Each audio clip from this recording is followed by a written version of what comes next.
So this slide highlights the COVID-19 molecular diagnostic testing method, primarily using RT-qPCR. So when individuals are tested to determine whether or not they're infected, presently or in the past, typically it's a nasopharyngeal swab or oropharyngeal swab, so swabbing the mouth or deep into the sinus. Either of these methods, though, are uncomfortable, obviously causing a gag reflex, or in the case of the nasopharyngeal swab, potentially popping a blood vessel and causing bleeding.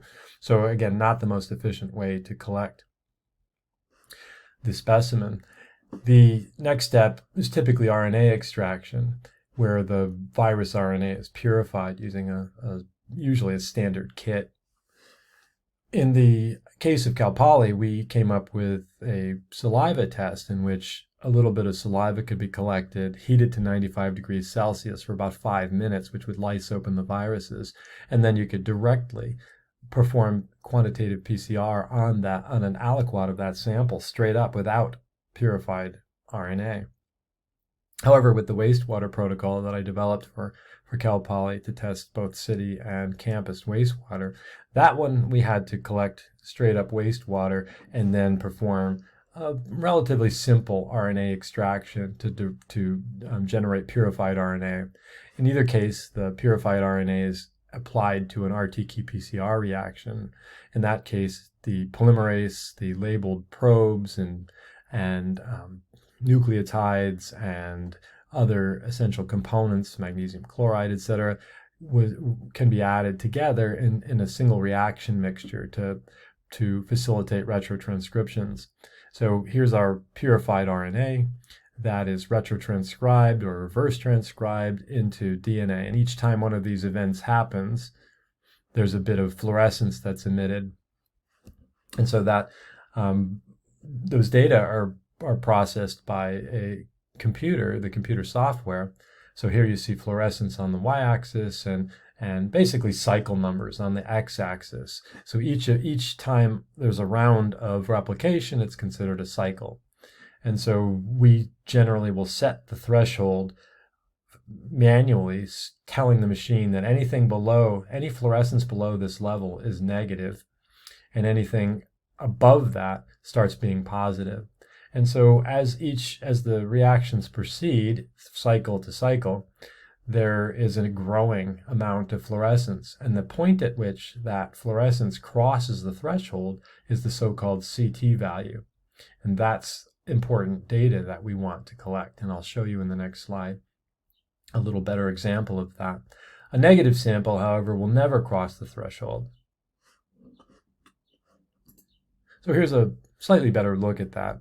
Imagine an individual that's contagious, has many intact viable viruses. Here's a non-contagious person, maybe somebody who had the disease or was infected rather, and now has recovered and now only has few non-viable viruses or just bits of free RNA being sloughed off in their mucous membranes.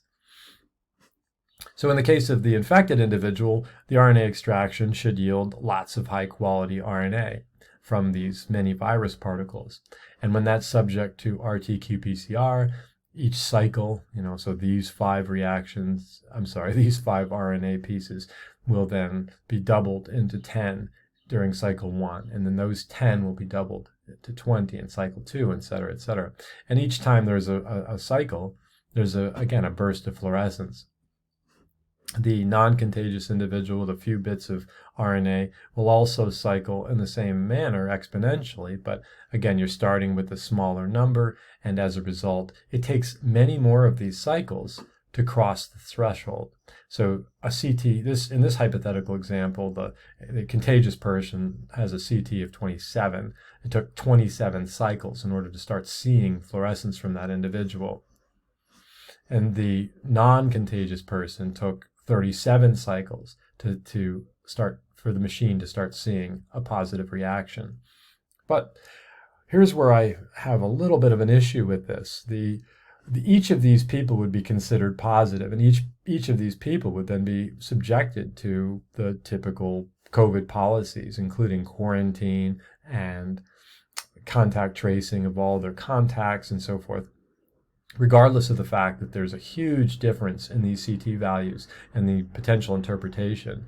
The first thing that has to be done is you would need to compare these data to clinical data. Did this individual recently recover from symptomatic COVID, for example? Knowing that could tell you whether or not the individual had passed their infection and was now in the non-contagious recovery period. Individuals can be positive for COVID for a long time, well beyond their contagious period. And so again, that leads to a lot of factors that are negative, such as keeping stores closed, keeping children out of school, and so forth. So this type of blanket policy without regard for what these CT values actually means caused a lot of collateral damage. And so we can let Dr. Fauci tell us why this is a problem as well. If you get a cycle threshold of 35 or more, the chances of it being replication competent, aka a true positive, are minuscule. You almost can never culture virus, that is, detect a true positive result from a 37 threshold cycle, or even a 36.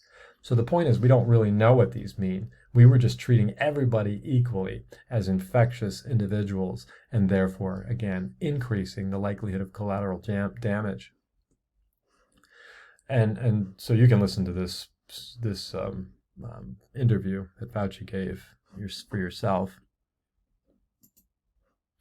But I like to use a fair amount of anecdotal evidence, in addition to published data. But anecdotal evidence at the ground level often gives us a real picture of what was happening. It's not filtered as much. And so the passage up here was from a former student of mine who's now a medical doctor in New York. And he's told me those pesky strands of RNA up the nose create problems for us. As patients go to nursing homes, can't be discharged until they've had 2 negative PCR tests. So 2 in a row, which is kind of difficult, especially if somebody's had COVID and they're consistently sloughing off bits of virus. Our own guidelines won't let us retest a patient who has been in ICU until 21 days after a positive. Even if they've completely recovered clinically, we still get positive tests, and it's not unusual for one test to be negative and then the second 2 days later to be positive, which keeps them in the hospital. Makes me wonder how that's influencing the counting for hospitalizations across the country. They're likely no longer infectious, but kept in hospital in isolation for an extended period and get lumped into the entire cohort. So a lot of what we kept hearing throughout the pandemic, hospital crowding, and people were afraid, which again, the knee-jerk response was more lockdowns. How much of that hospital crowding had simply to do with the PCR protocol? And there are other individuals saying the same things. These are a published paper, for example, just one of many, talking about the limits of using RT-qPCR in this capacity. So one thing I was advocating for was the use of some sort of quantitative live virus assay, such as a Plaque assay. In Plaque assays, which we do in Micro 224 and virology, we're exposing live virus to susceptible host cells. And so typically you might get a virus containing sample, perform dilutions of that sample, and then expose it to the cells in question. If it's a bacterial virus, then these would be bacteria. If it's an animal virus, then obviously susceptible animal cells.